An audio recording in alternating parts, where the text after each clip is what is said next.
I firmly believe in my core that the answers to the world's complex problems are hidden in the minds of our youth, wherever they are in the world,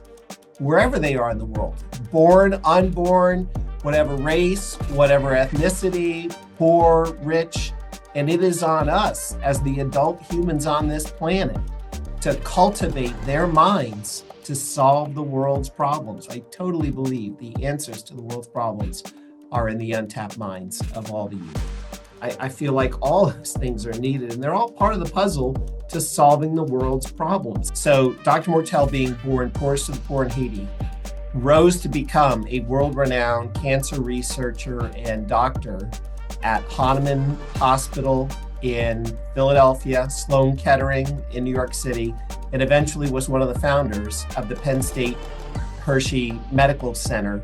It has saved countless lives, has mentored countless pre-med students who have gone on to save lives themselves. It's like living in a TED Talk. If you're familiar with TED Talks. Every week I'm learning something new. We're learning something new at our department from every researcher you can imagine, from ag to medical, to AI, to engineering, to space. It's just unbelievable. We are a center, but we act more like an institute. We serve all of Penn State, all the branch campuses or Commonwealth campuses of Penn State. This is authentic STEM. This is the way the world operates with STEM.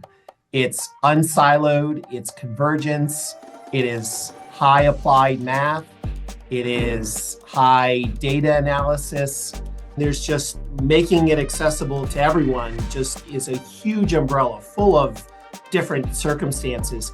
The two big school populations I see in Pennsylvania that have the most challenges are urban schools on the one hand and rural schools on the other hand. Now, Jeff, don't think of it as outreach. Think of it as reaching out. And that's his secret sauce. Wow. Reaching out, going to where people are at and where they are most comfortable. So you're eliminating barriers of, whether it's psychological discomfort or physical discomfort or financial discomfort, you are going to them. So I would say, what's the best way? The best way is to try on STEM identities and early exposure to these amazing and very much needed STEM careers. This is an all hands on deck moment to get all of America understanding the critical need for workforce development. You need multiple disciplines coming together, thinking together on how to rally around a problem and solve it. AI is the great translator.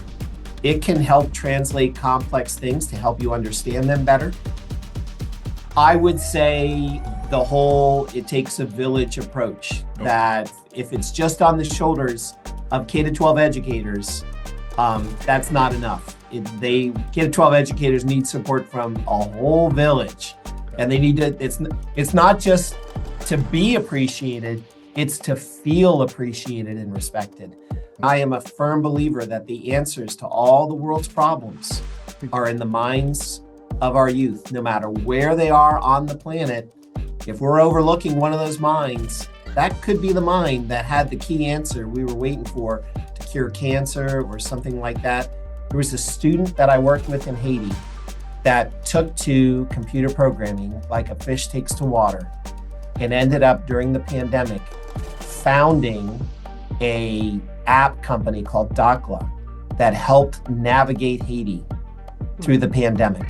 But I've never had a student come back to me and say, Mr. Rem, that was the best test prep day we've ever had or the best worksheet we've ever had. It is those authentic experiences where they are trying on the identity of what a researcher would actually do. What I would love to debunk is these random acts of STEMness where you're not really giving an accurate picture as an educator of what research scientists and engineers really do day in and day out.